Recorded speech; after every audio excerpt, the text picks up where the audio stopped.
ఇది మా ఇంట్లో పెండలం దుంప చెట్టండి. ఒకసారి దుంప కొంచెం మొలకొచ్చినట్టు కనిపిస్తే చూద్దామని వేసాము. అదలా మొలకొచ్చి పెద్దగయ్యి ఆకులు కూడా వేసింది. మొక్క అవుతుంది. తర్వాత ఏమవుద్దో చూడాలి. ఇదే ఫస్ట్ టైమ్ అలా ఏయటం. ఇగో చూసారా భూమిలోంచి ఎలా వచ్చిందో మొక్క. దుంప మొత్తం లోపలేసాము. చిన్న పిలకొచ్చింది. అలా పొడుగ్గా ఇలా అయ్యి చూడండి ఆకులు చూడండి ఎంత చూసారా ఈ దగ్గర నుంచి ఎలా ఉంటుందో మొత్తం ఈ మొక్క చూపిస్తున్నాను. దాని కాండం అది ఎలా ఉంటది ఏంటి షేప్ చూస్తారు. పిల్లలు తెలుసుకుంటారు ఇట్లాంటివి అని చూపిస్తారు.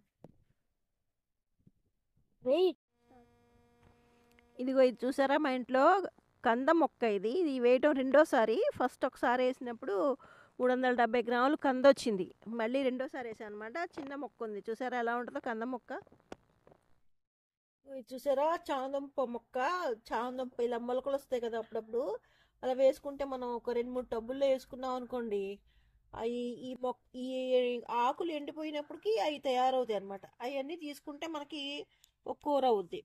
ఫ్రెష్గా మన ఇంట్లో అయిన దుంపలు అయితే చాలా టేస్ట్గా ఉంటాయి. అసలు మనము మార్కెట్లో కొన్నదానికి దీనికి ఏమి సంబంధం ఉండదు. అది కందైనా ఇదైనా ఏదైనా కానీ చాలా బాగుంటుంది. చాలా డిఫరెన్స్ ఉంటుంది అది.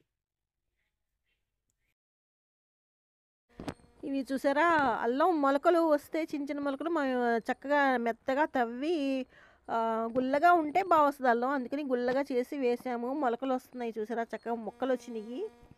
ఇవి ఎలా పెరుగుతాయి ఏంటో తర్వాత చూడాలన్నమాట మనం. రావటం మట్టుకు తొందరగానే వచ్చినాయి, బాగా వచ్చినాయి. ఇక్కడ కూడా వేసాను చూసారా అల్లం మొక్కలు చక్కగా అవుతున్నాయి. మొలకలు వచ్చినాయి అన్నీ తీసుకొచ్చి వేసాము.